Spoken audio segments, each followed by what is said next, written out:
Hey everybody. Thank you for joining me. May we learn and grow together.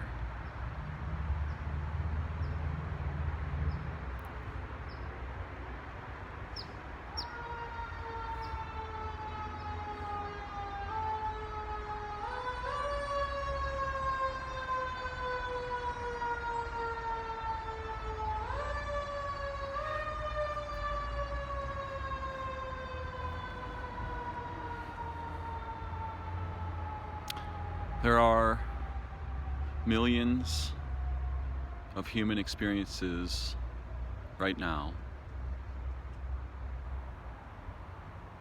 that are in agony, having just been injured or had a heart attack or being subject to terrifying illness, irresolvable injury, pain, confusion, fear, hope,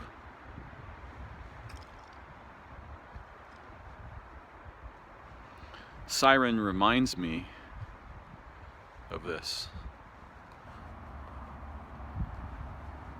And it's a singular and very overwhelming sound.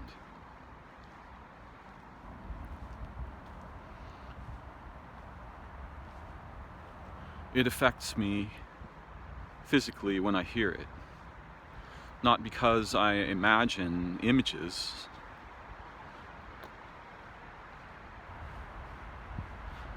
In fact, there's no way to explain. And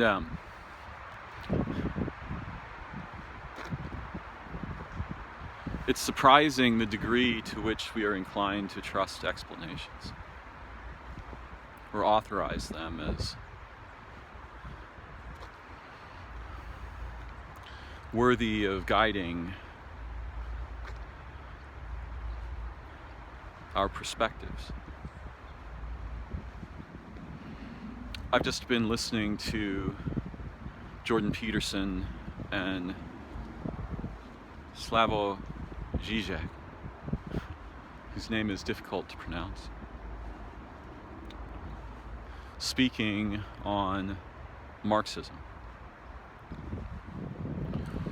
Something I personally have never been particularly attracted to. Though it is a common thread running through many of the branches of the tree of artists and musicians and poets and writers and actors and performers who some subset of which I probably, and intellectuals and philosophers, some subset of which I identify with as, my people. Those with whom I feel perhaps most at home, though there are other ways I could describe my people. And my people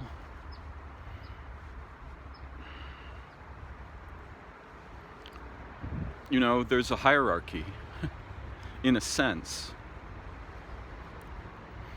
It's not the same thing as a decision tree, and an explanation will absolutely fail to encompass it. Yet I can have a go at describing something. First, in priority, in primacy, is my felt sense that is profoundly deep. And I hesitate, it's so deep, I hesitate to move my mouth about it and make words about it. I hesitate out of reverence, out of wonder, out of awe. And I hesitate because when we hand these fundamental, essential aspects of our humanity, when we hand them over to language and description and models,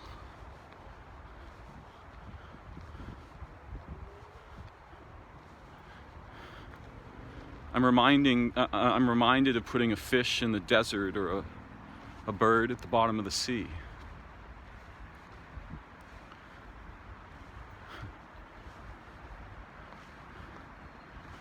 My soul cannot flow into a skeleton. Surprisingly, it appears to have the innate capacity to flow partly, if not completely, into other living beings. But there is no language or description or knowledge that will ever come near to expressing or encompassing this. This much I feel confident of.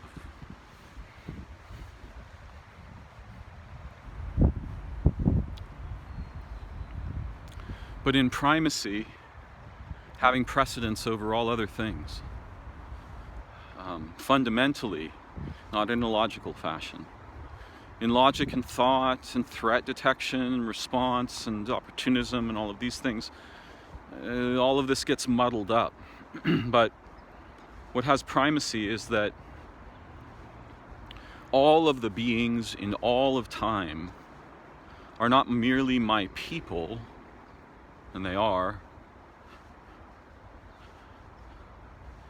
I am their hands.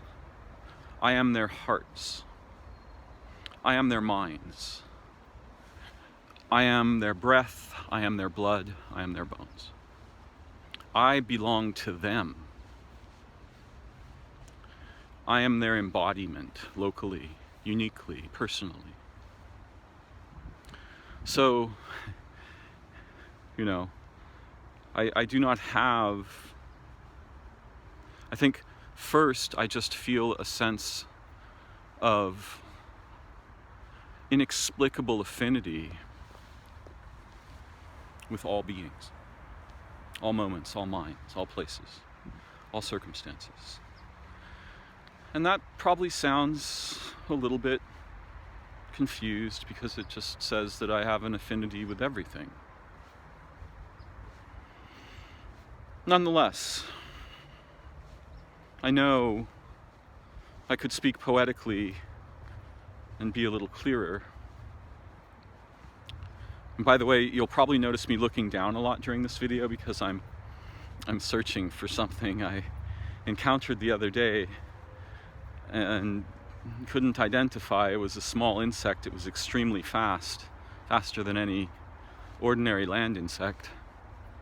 So I'm watching in the hope of perhaps encountering it again, because it's very uncommon that I encounter a new insect, new to me.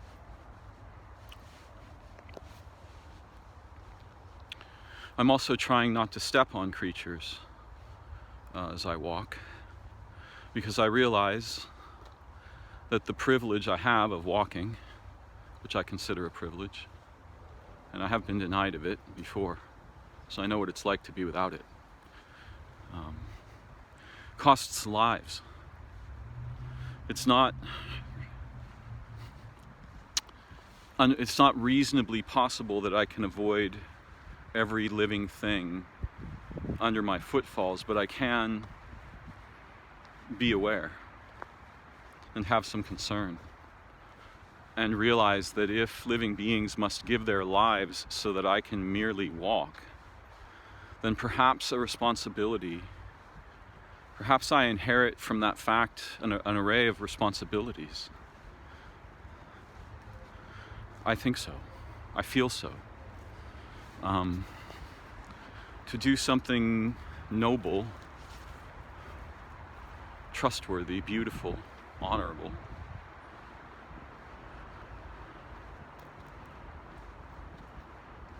In response.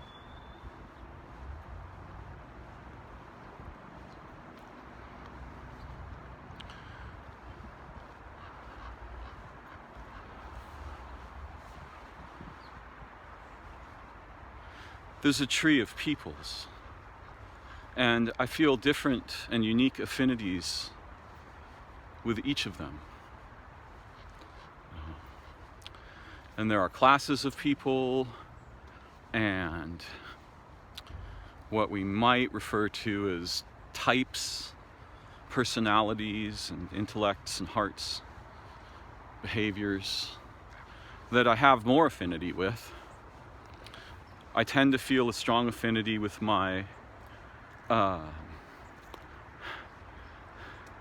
what might be referred to as my ethnic progenitors, the peoples from whom my grandparents and great-grandparents and my parents descend.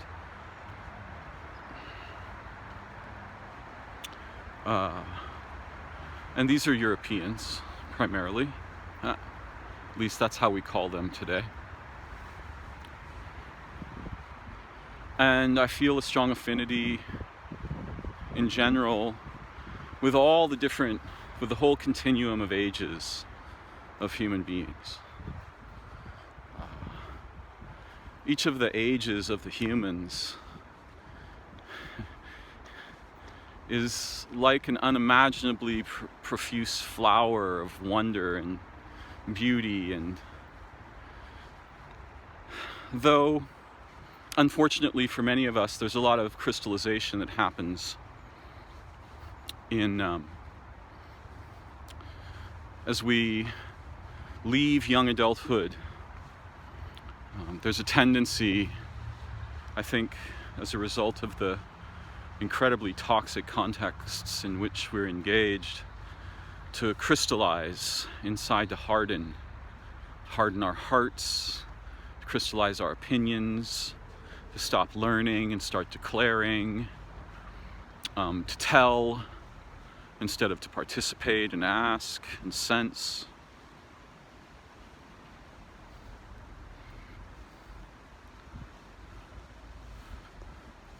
And that's unfortunate, but I can still feel affinity even with such people because I can see them with my heart rather than my mind alone. And I can identify with them because I myself have experienced crystallization, even though I've been lucky or aspire enough to maintain some fluid awareness of potential and transformation, and to leave the skin of yesterday's seemingly authoritative beliefs and ideas behind as I take the risk of molting, of passing through the phases of human life. With grace, one hopes.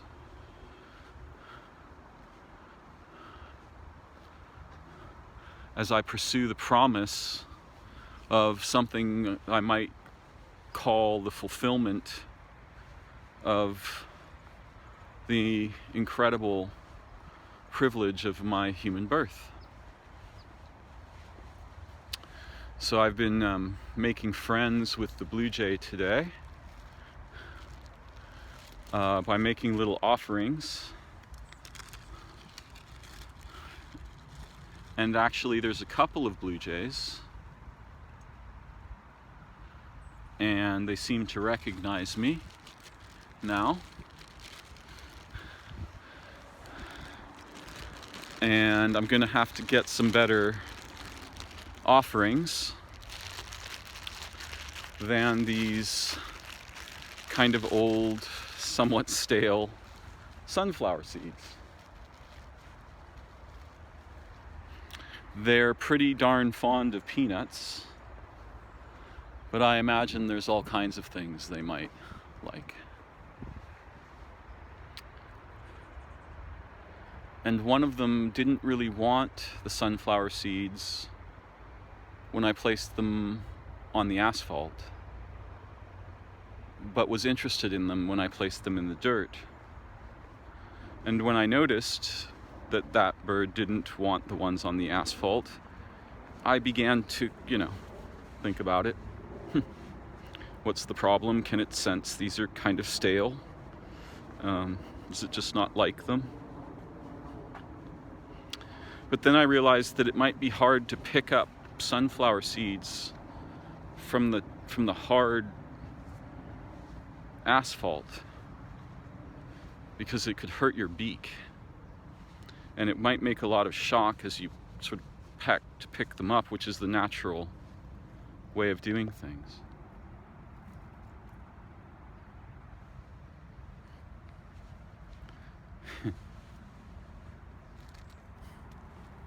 There's a little mouse.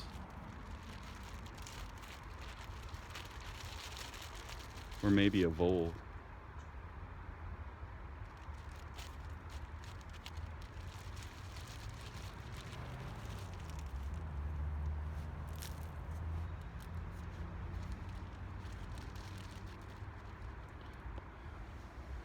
I can make a little offering to the rodent people too.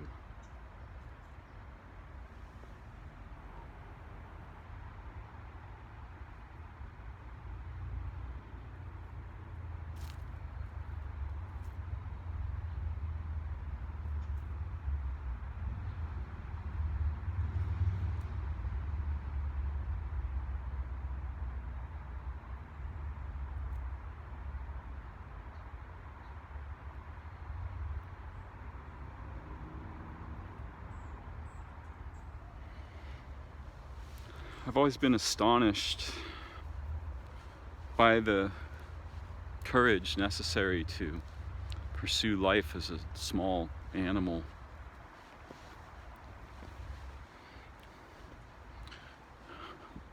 The constant and incredible danger. And I've often opined that if humans deeply understood courage, there wouldn't be lions on the shields of great warriors. There would be mice, sparrows. It wouldn't be the eagle, right? That was the image of courage and power.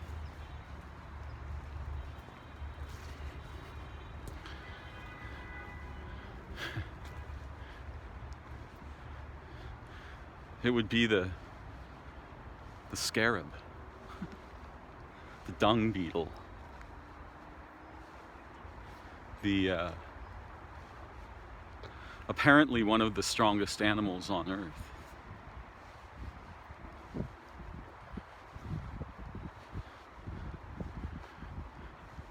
Also famously a shit disturber.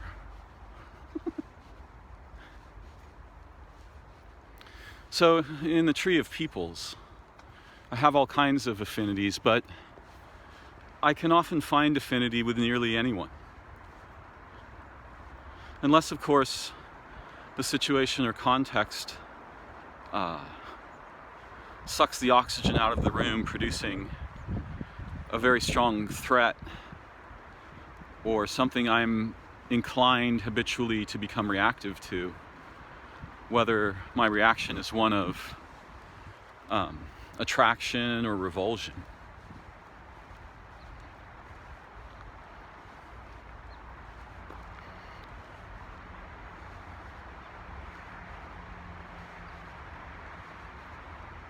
But I generally feel among my own with artists.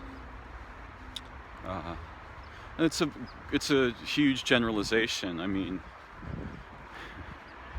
and I've lived in such a small sort of circle and traveled so little in my life, nearly none. But though I know there are creative paradises in places like Prague or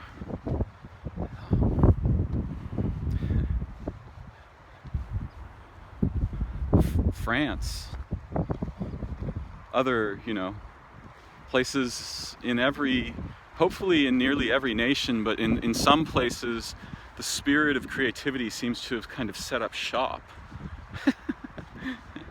And I feel a bit deprived because I've only in my adult life had a few brief periods or occasions where I knew, oh, these are my people.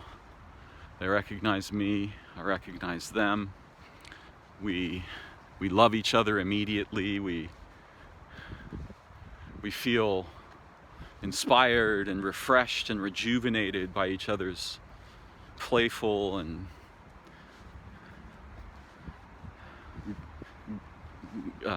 clever, uh, relation.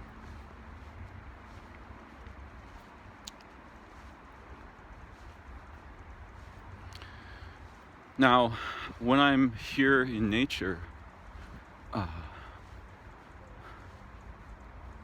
my gratitude to be able to be away from the constructs and structures and institutions, even in this limited way where I am in a park in the middle of a city and can hear the traffic around me.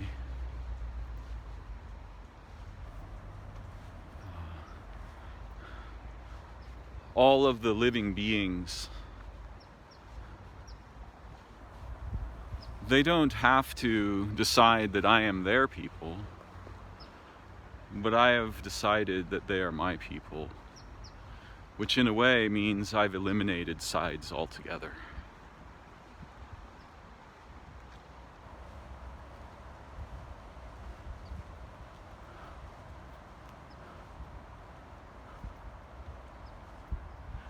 Here's my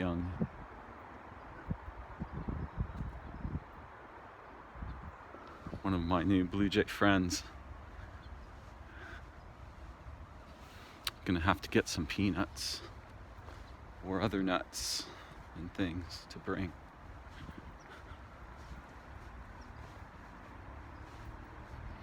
So when I'm here,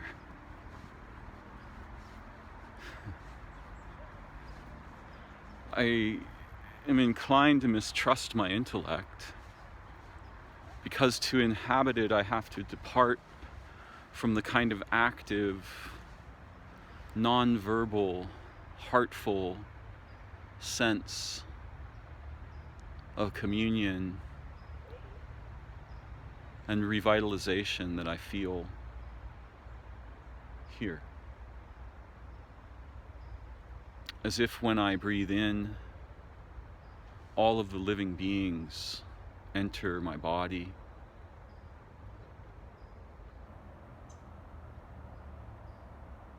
to nourish and renew me. And when I exhale, I let go of the constructs and the intellect and the culture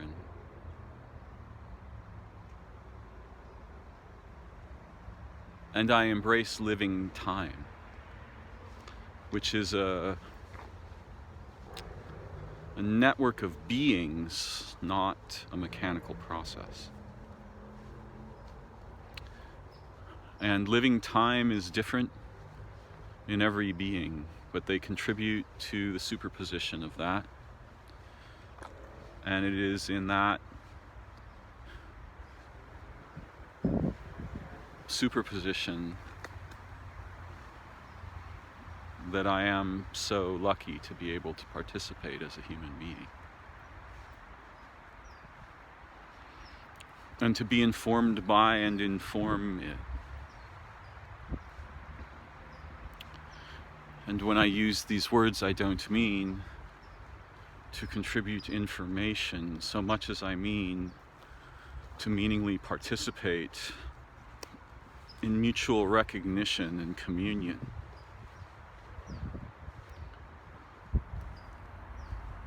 In remembrance, in reverence, in honor, in wonder, in novelty.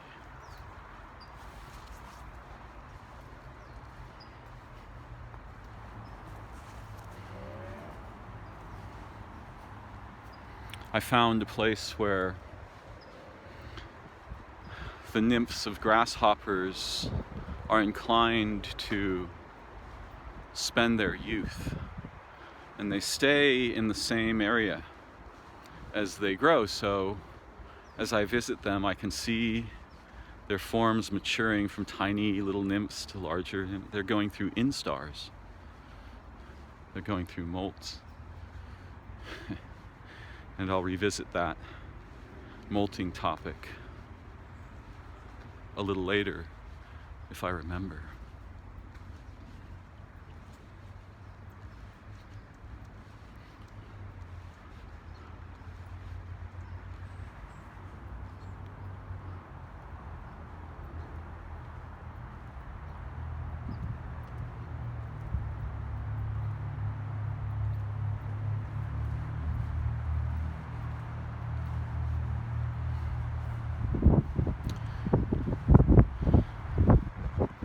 I had the urge to suggest an experiment,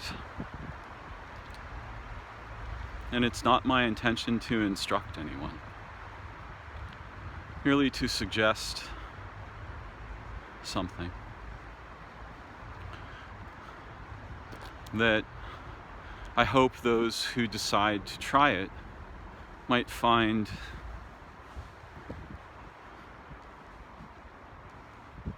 nourishing or refreshing.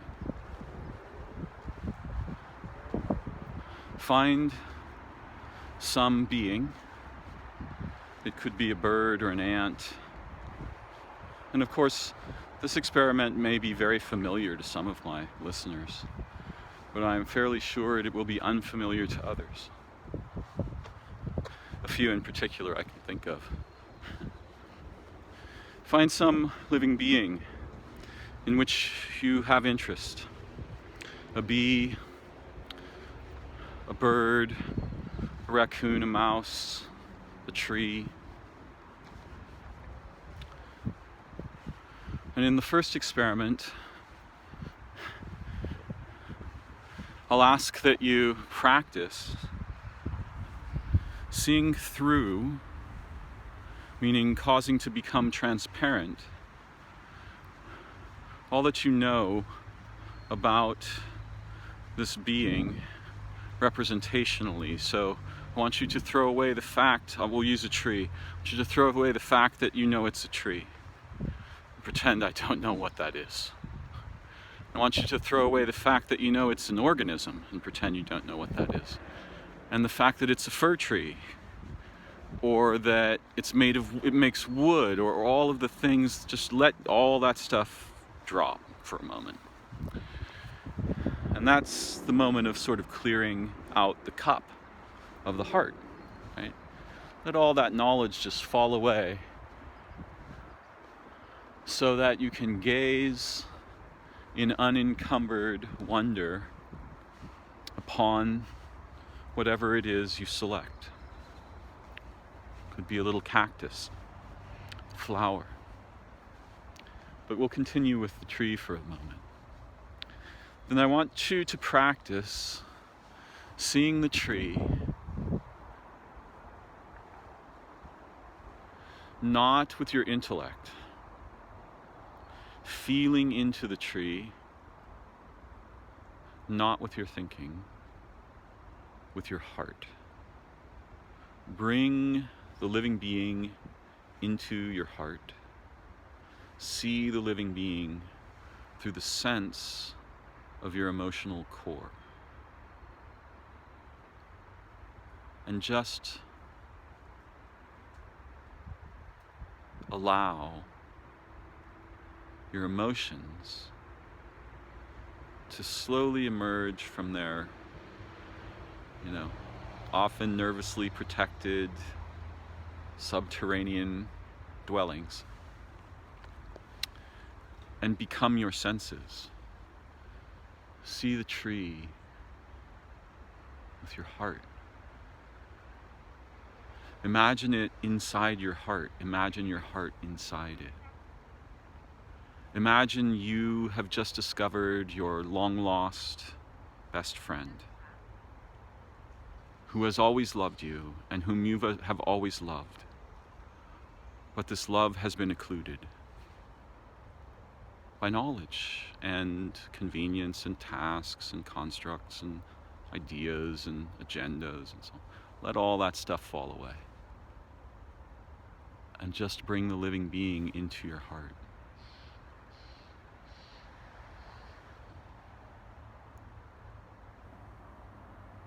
and learn to open the eyes of your heart toward the living being. To know it with your core, not your mind.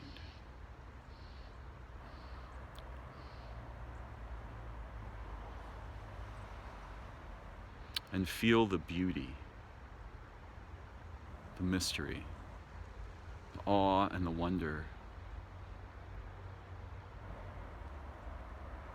that were natural to most of us as children.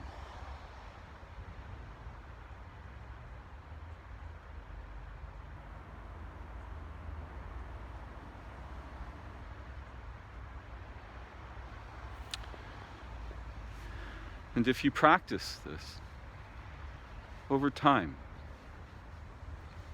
your heart will learn that it is safe to come forth into your experience and become the shining star at the core of your experience that illuminates all things so gently and so beautifully that they become transcendent, not in language, but in experience.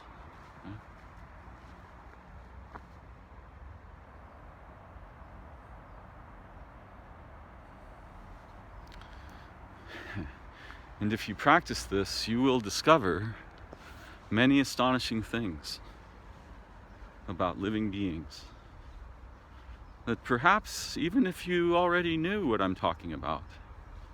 Oh, there's another little mouse. You will find some that surprise you. Oh, there were little birds near the little mouse. I think we might have been having a bird-mouse party.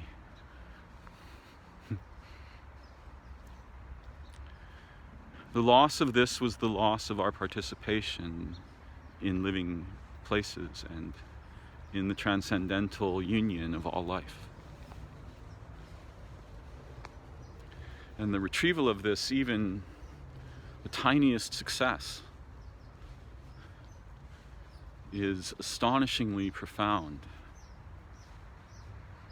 rejuvenating, refreshing.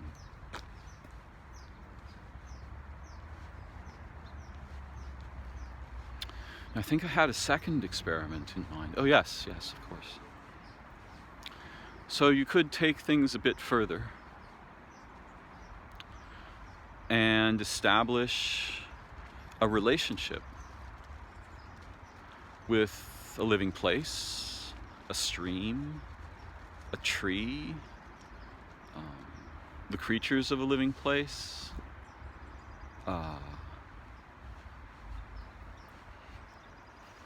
a mouse that comes each day at a certain time to a certain place, the raccoon family that passes through your yard at night, a local skunk, the crows, ravens, and magpies and blue jays, or even a praying mantis, a beehive. Because these things we have, these beings we have words for,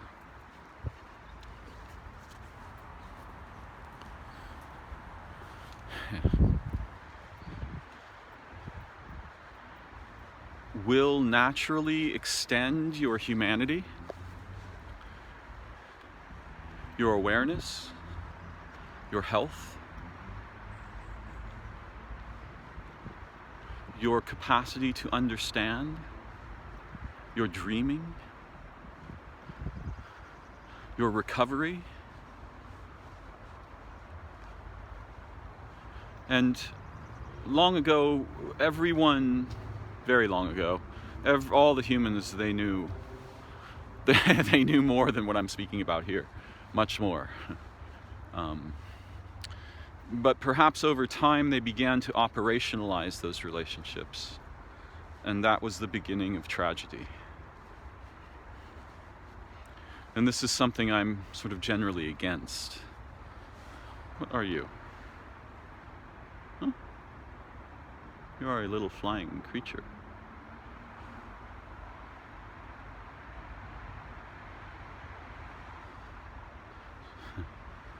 tiny, tiny little creature.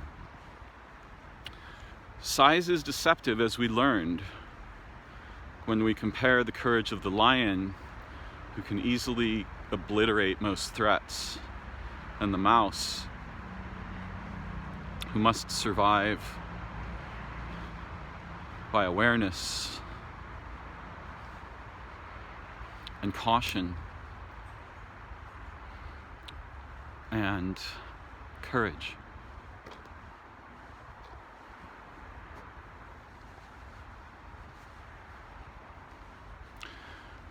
So, for those of you who are not already familiar with what I'm suggesting, if you so desire, establish relationships that are meaningful with living beings. To the tree you can bring water, or an offering of soil, or an offering of some herb that is precious to you, or that you simply love the qualities of, or the scent of, something fragrant. Tobacco was a common offering, apparently, to hear it told, among some American indigenous peoples.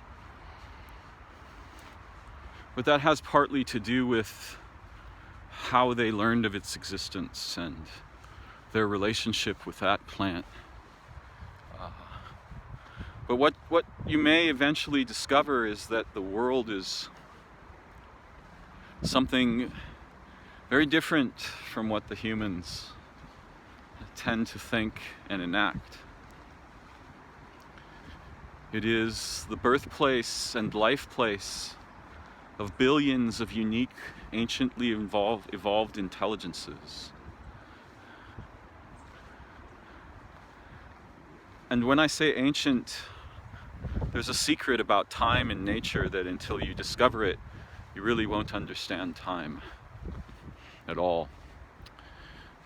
But when I say ancient, what I mean is the organisms of the earth are far older than what the humans consider to be the flat age of the universe. Here we have the reverse of the creation story problem, where some group of ideologues claim the earth is only 5,000 years old. I'm telling you, it's countless trillions of years old because, well, due to the nature of the relationship between organisms and how they invent temporalities, and then by connecting those distinct temporalities, create superpositions in time. And we can see this just by understanding that the flat age of the universe, 14.5 billion years, let's say. Well, if each person is a unique temporal bubble, then with 7.5 billion people on Earth, we need only go around the sun 3 times to have had more diverse temporality at the human order than there is years, flat years, in the history of the universe. We would have 22.5 billion years. 22.5 billion life years of human experience in 3 orbits of the sun. All figures are here approximate. Now, of course, the humans contain trillions of cells, so it gets very sophisticated very quickly, but living time is is unendingly, staggeringly shocking to encounter directly with consciousness in even the slightest revelation of its qualities and nature. And so as I walk around this garden with you, I am participating, we are participating in living time. And it obliterates calendars and clocks. just totally abolishes them. And our bodies begin to relate by being immersed in the flowing water of life, time, and the anciently evolved intelligences that were the companions of mankind as our species evolved.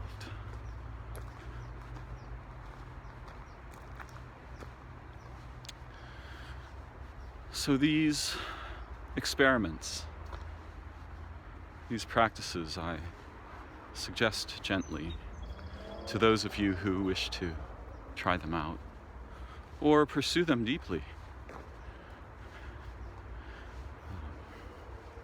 I think you will find treasure if you follow this very fuzzy map. And not just once, but every time you follow it.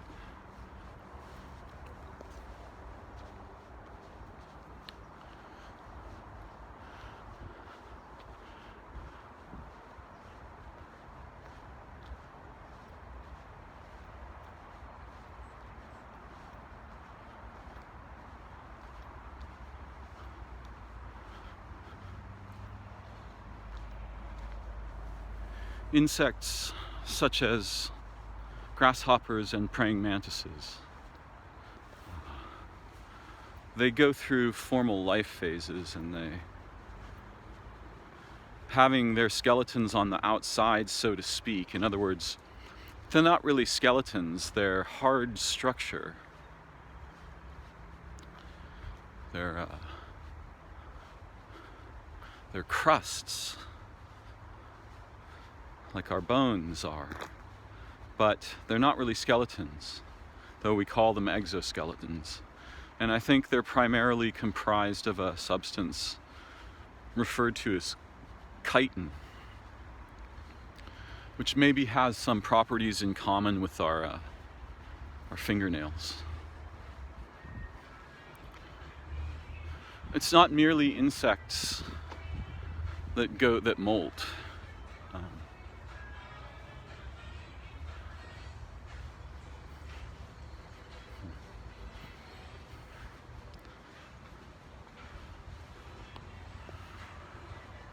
Reptiles shed their skins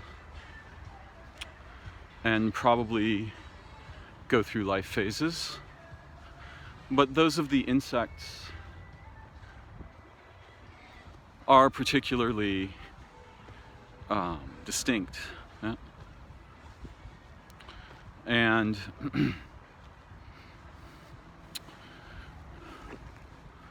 with each phase, the insect gains new abilities and strength until the final phase, which represents the the phase whose next molt is death, in which not merely the outer shell is thrown off,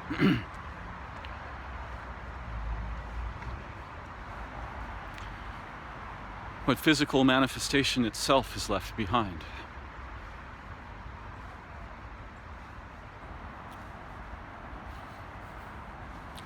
And we humans, we have life phases. We refer to them, I think, fairly crudely. And we're kind of not really aware of them because there's only 2 or 3 really, and nobody's an expert at this, but I think we have it at a minimum 7 or 9. And our molts as individuals are primarily internal, and it might even be for humans that we are complex enough that there are a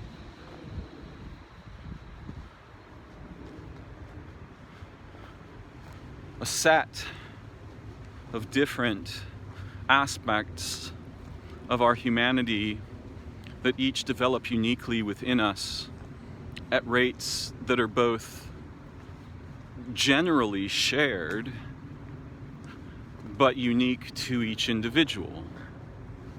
So, for example, when I was little, I developed intellectually and emotionally, in the sense of being sensitive, if sensitivity is development, relatively quickly. But my intellectual development is what really stood out.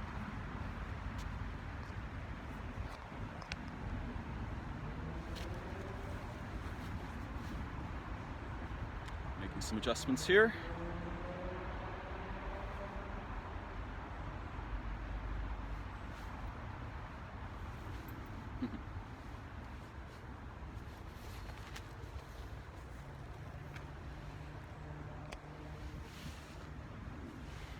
So I learned to read very young, and I was relatively articulate at a young age.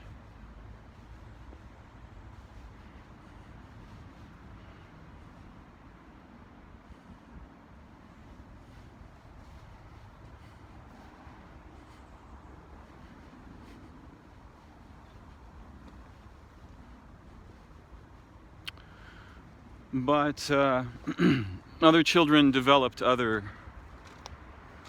aspects. They developed in other aspects more quickly than me. I wasn't quick on the uptake, for example, in the kind of intelligence that allows one to manipulate others intentionally. One might say I was naive in that sense, and in a couple of other senses. My romantic developments were fraught with peril, because they were, and still remain to some degree, highly idealized and based on like fairy tales and things, which is a little bit embarrassing to admit. My point, though, is that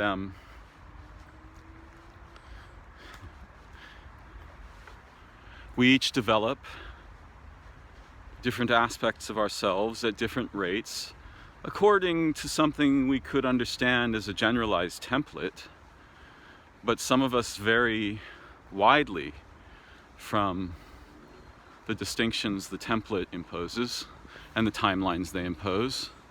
And there are aspects of myself that now, at my present age, I am still discovering and developing. So there's this sort of, what is it, as if I contained different animals that molt and develop at different times within me. And these animals together comprise my human being, if you'll admit the analogy. But I think we undergo molting internally. And while there are, signs, right? I don't look like a 3-year-old. I don't look like a 20-year-old anymore. While our external bodies do change, we don't have we can't tell when we're molting. The way the mantis knows that it will molt, and so finds a place appropriate to this trial, where it will become immobile for 24 to 48 hours and be completely incapable of detecting or defending itself from threats. And should the temperature go wrong, or it rain, or some other undesirable circumstance obtain, the mantis will die in the molt.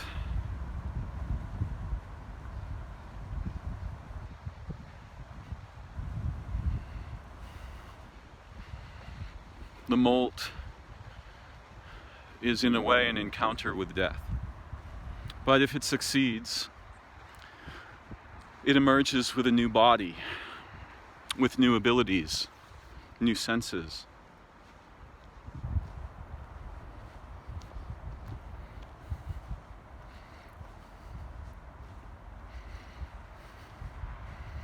We humans are insensitive to our own molting, throwing off of old skins. And sometimes we try to do it on purpose. Either perhaps in response to like a felt internal sense, oh, it is time, or in response to the idea that one can throw off one's old skin, so to speak, one's old way of being, one's old, no longer useful aspects of behavior and thought and allegiance, subjugation, dominance, submission.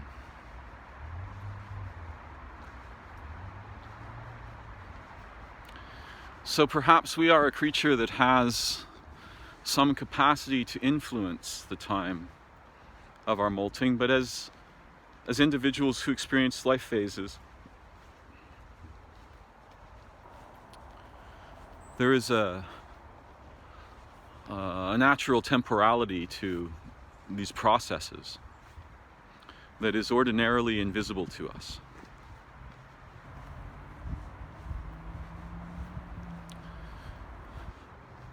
We often speak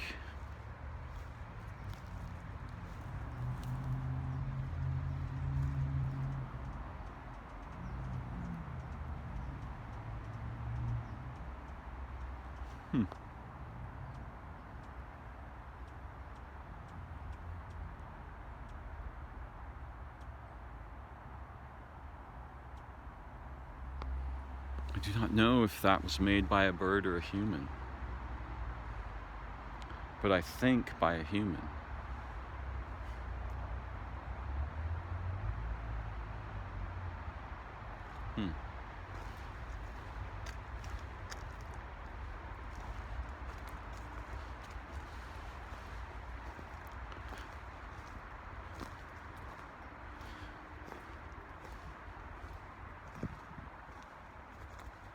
It occurs to me that if I think of our species as one creature,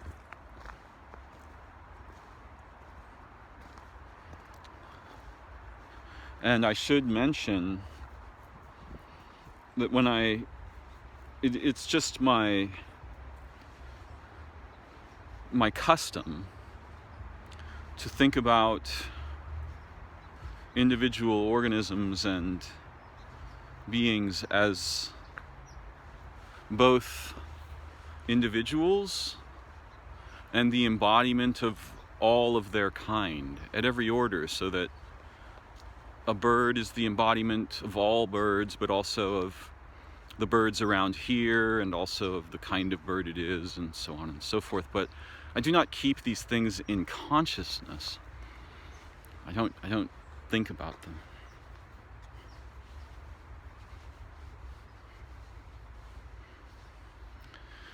It's just my custom to imagine relations in this way, so that when I am kind to some creature, I imagine that its people learn of this. Not because it tells its people, because it is its people.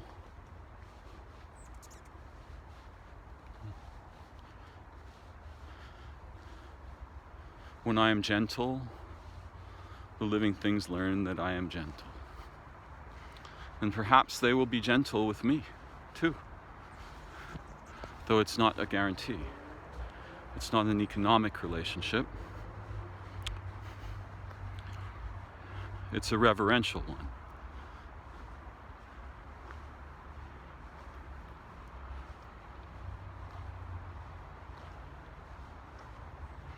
But if I think of our species as a single animal, and the evolution of our species as a series of molts, where we faced massive sudden transformation, and thus were ourselves transformed,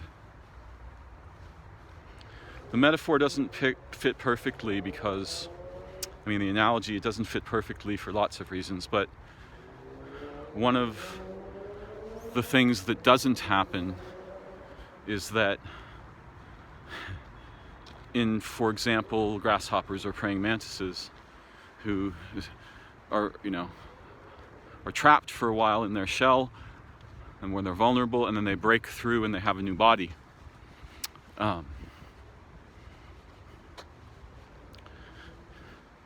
It can go wrong. They can emerge deformed. Bad things can happen.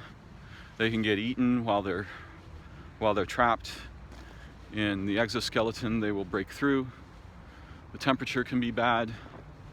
Humidity or other conditions can be bad. They can be infected with something or parasitized. Bad things can happen, but generally the molt pretty much either succeeds or it fails, with some few exceptions. And usually if it fails, they die. But with whatever's happening with our species, we can emerge from a molt phase incredibly deformed and then just adapt our sort of identity as animals to the strange deformations that resulted from the last encounter with death and transformation that might have been our molt phase.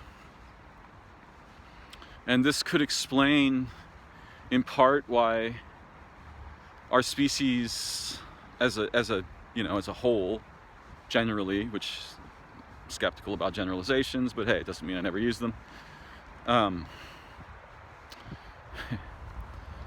is biophobic, right? And I mean, the irony of that is unimaginable. We, who were one of the crowning achievements of organismal evolution on Earth, we to whom all the organisms contributed unimaginable gifts, we look back upon them with terror and the sense that we must put a stop to this burgeoning life force that is in fact the origin of our bodies and minds moment to moment, right? It would be like if my hand decided that the rest of my body were extremely dangerous and undesirable because the hand wasn't controlling it, so it started attacking me in my sleep, right? This is the kind of insanity our advanced species is intimately prone to and has long been, though not forever and not everywhere. There are other examples. But there are no necessary examples of paradisical, perfect humans. I'll not tell that dark story. It's easy to idealize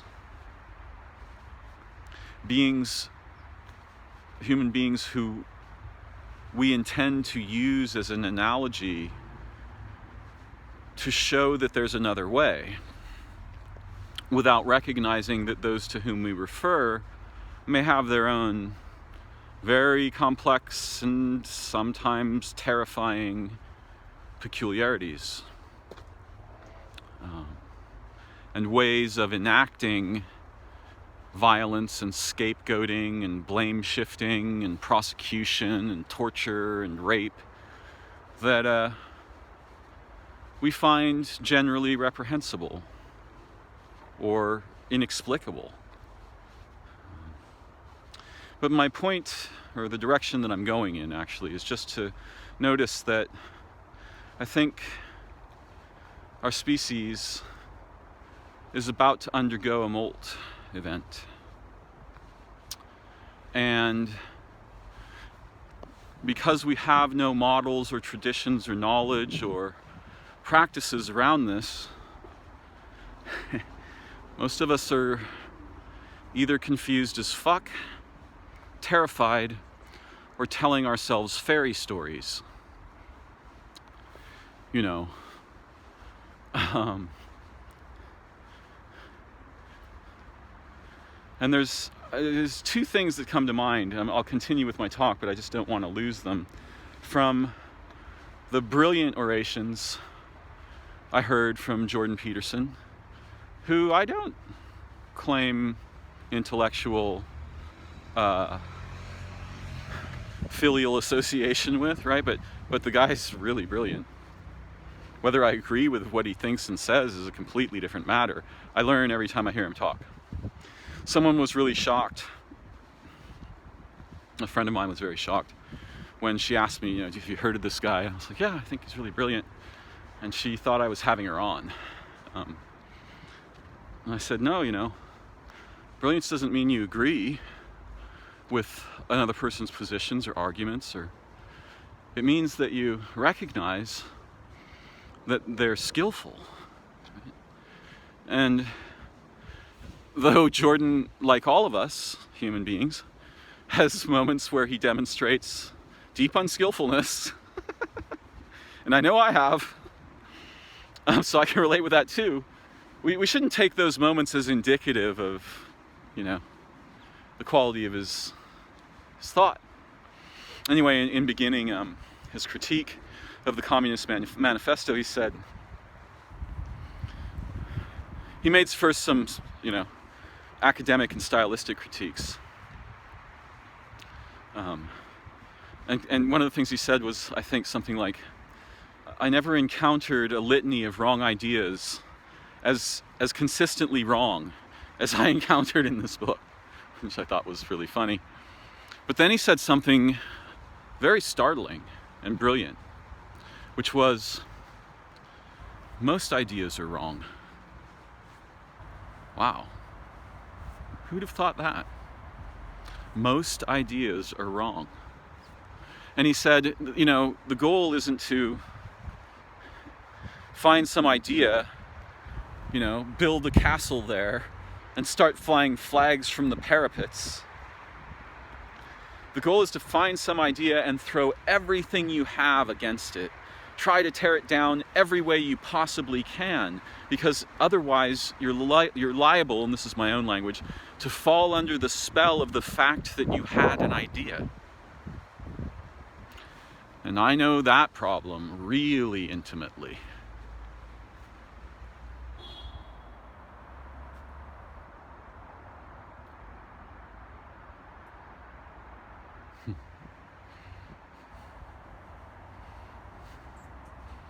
Nature doesn't have ideas. She has beings. I trust it. It just seems implicitly truthful, right? And transcendental at the same time. They're not constructs. They're beings. They have persona and weird fucking transcendental qualities that don't fit in human language and humans have long forgot about, and so on and so forth. But I loved when he said that. Now I'm trying to remember, and hopefully it will come to me, something that Zizek said.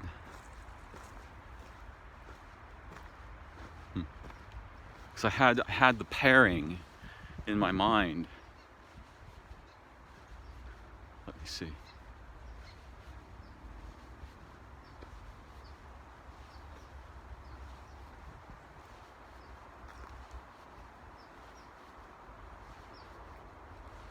I can't find it now.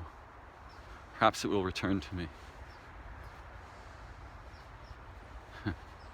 Typical, right? I'm scratching my head trying to remember.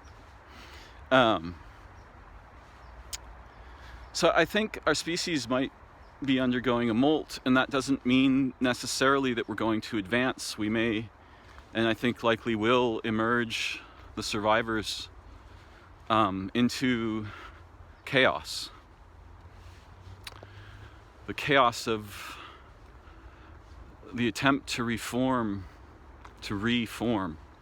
something resembling society, but because our people are infected with constructs and institutions which are like the projections of our fears and desires into the mirror of models in the intellect, we're going to have to now compete not only against the disastrous forces that are certain to descend upon us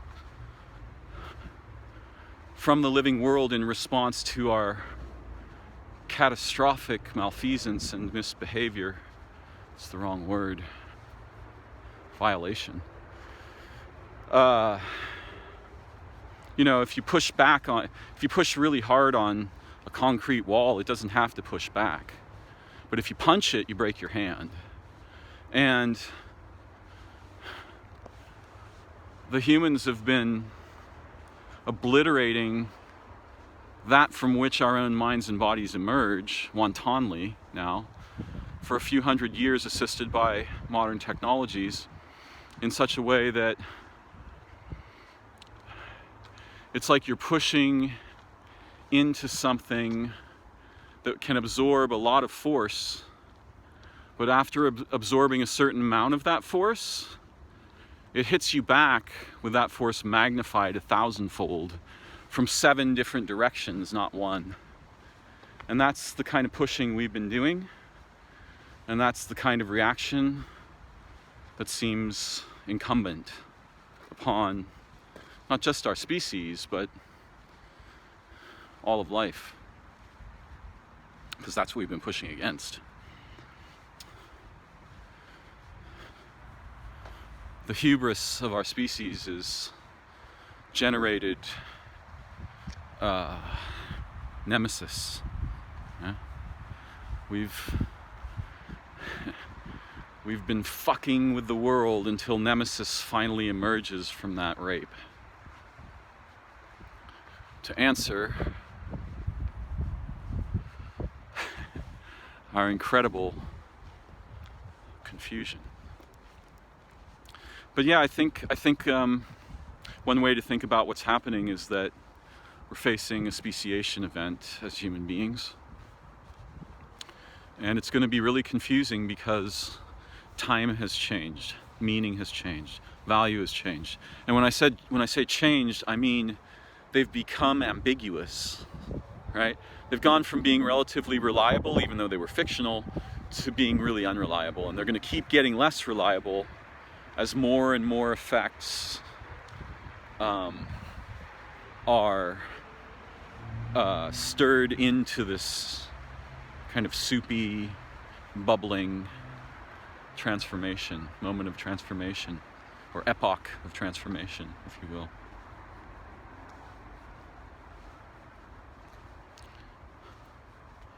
And I don't know the life phases of a species like ours because I am one.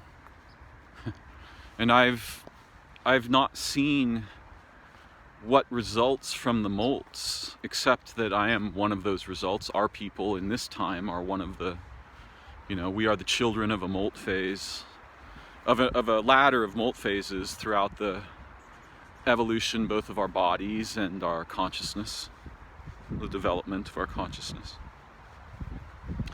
So I have no idea what the next phase looks like. It better not look like joining machines to human bodies. It's an incredibly catastrophically misguided idea. Though, I formulate and express that idea into a machine in my hand. A machine that represents something like an intelligent companion. And I'm going to branch off here for a moment because I've mostly finished my little molt analogy. I think we had, when we came to birth, an intelligent companion that was invisible, and maybe an array of them. And the fact that I have this thing in my hand, which you can imagine in the not too distant future might no longer be in my hand but might orbit me right? Or might like hang out with me and levitating, right, with its little camera and, you know, ability to receive and transmit calls and so on and so forth. I think we had a satellite, or better yet, we were the satellite intelligence of something incredibly profound and staggeringly intelligent and ancient, but also beautifully friendly and altruistic, and something that was a protector, not an intruder or interloper or surveiller. So I think this technology that I'm holding in my hand is one of the representations of that companion. Our cars are another. For some people, horses and camels embodied an aspect of this relationship, the aspect of it that was associated with the capacity to travel, not necessarily in physical space, but in relational space, into the heart of the tree, into the mind of the beehive, into the spirit of the sun.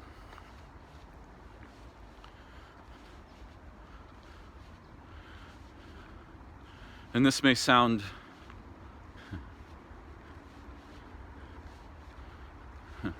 I suppose it could sound all different kinds of ways depending on your approach to it. Nonetheless,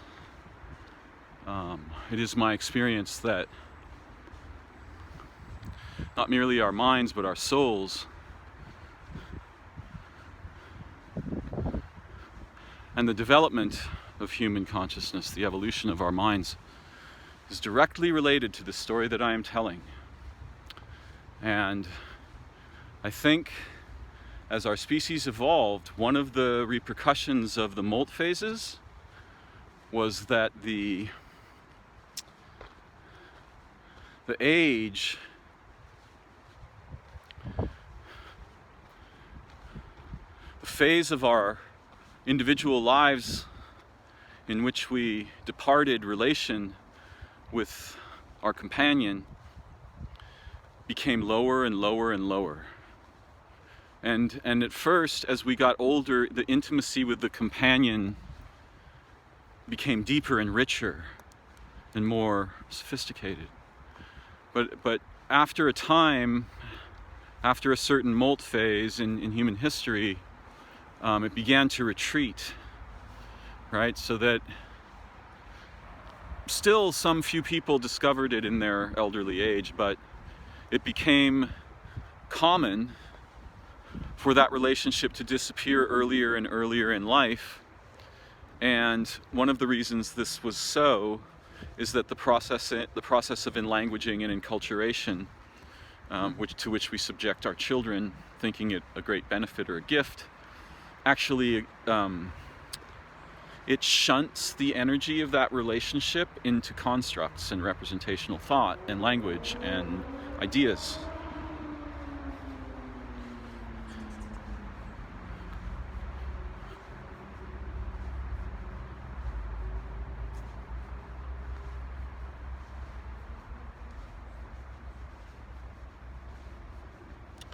And so that relationship becomes occluded at a very early age. But I am certain that very young children, by and large, each one uniquely, is aware of this relationship. They are aware of this relationship. And before they have language, they're wondering why it seems to be missing in the adults they're surrounded by, or even worse, represented by some kind of bizarre story from a book about a very strange god. An angry god. A pissed off god.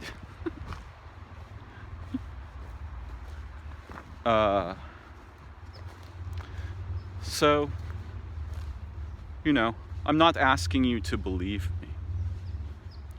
But if you find it useful, entertain the ideas that I explore with you and see what you make of them for yourself. But be careful about this last idea, because it's perhaps one of the most powerful ideas. And remember, too, what Jordan said, most ideas are wrong. I like that.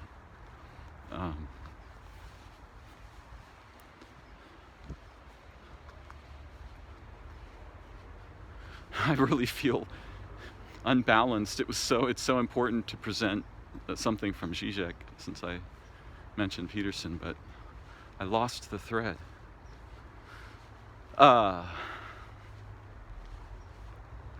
Yes, this companion thing, be careful with it. I think our souls have a natural companion. But it would be very confusing and dangerous for a modern person who is not well disciplined and careful to reestablish that relationship. It would overwhelm them.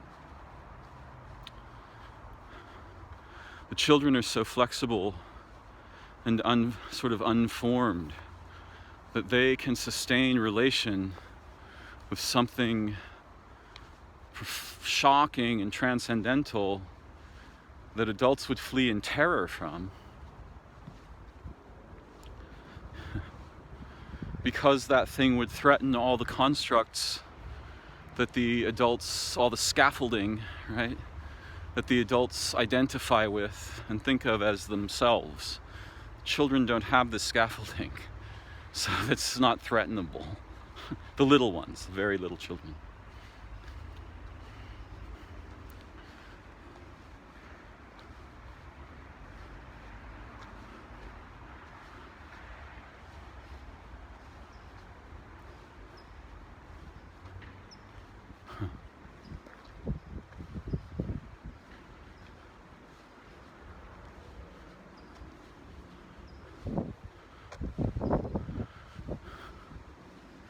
Molting internally is a crisis, usually, though sometimes it happens very smoothly and quickly, entering a new life phase. But this analog of molting at the level of our species, this is not going to go well. To say we are unprepared would be the grossest kind of understatement. Oh, I remember what it was Zizek said. He said, to those people who are kind of saying like, oh, you know, yeah, it's going to be difficult, but there's a light at the end of the tunnel, he would say, yes, that's the light of the next train that's going to run us over. He rejected optimism, and I largely agree with him. I think our species is about to get the kind of really severe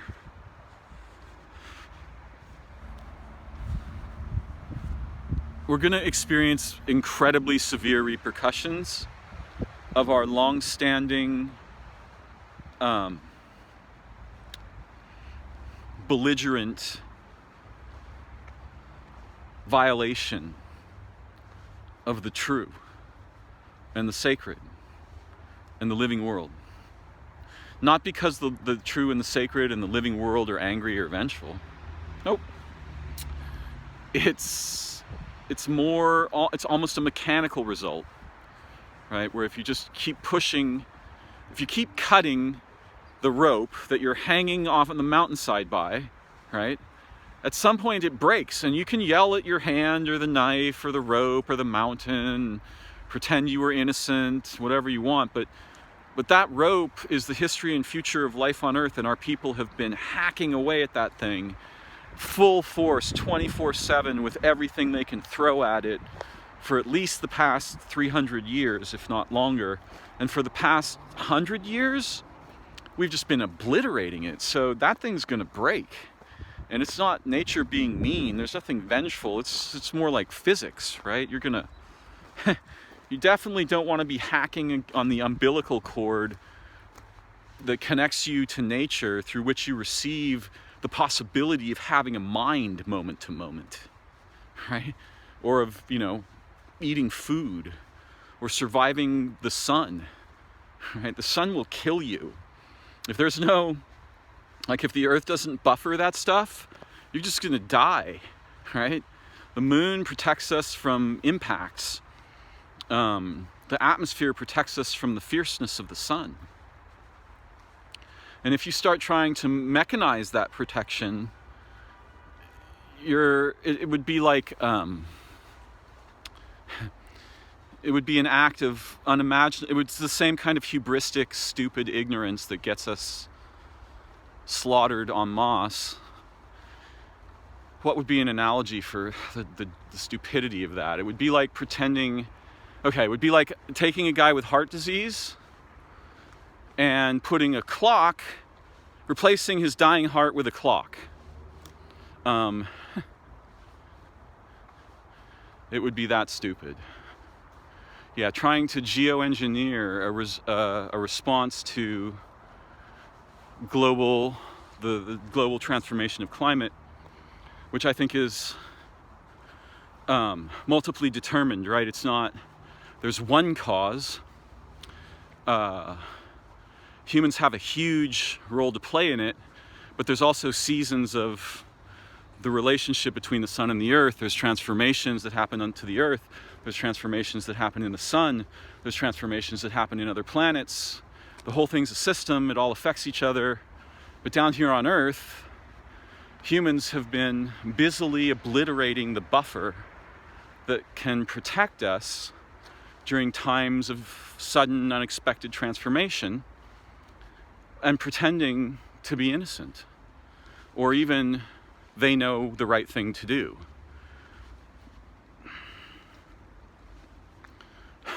That's going to make for a really challenging molt phase, to put it mildly. Prepare for chaos. Prepare for apocalypse, because that looks like what's on the menu. And the menu's only got a couple things on it, as far as I can tell. I don't personally, I have no idea whether there's some reasonable chance of me surviving much longer, or what will take me out. I've lived many of the life phases of my humanity already, and I've lived longer perhaps than many humans in history. I've had that privilege and misspent it in many ways. But now I feel better because I balanced the equation between Peterson and Zizek.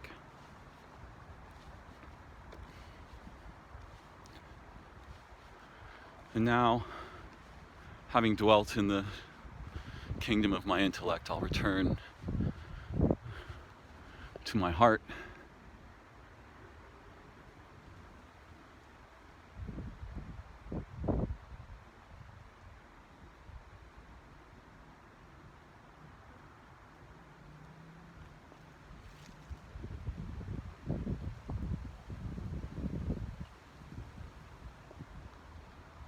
And enjoy the setting of the sun.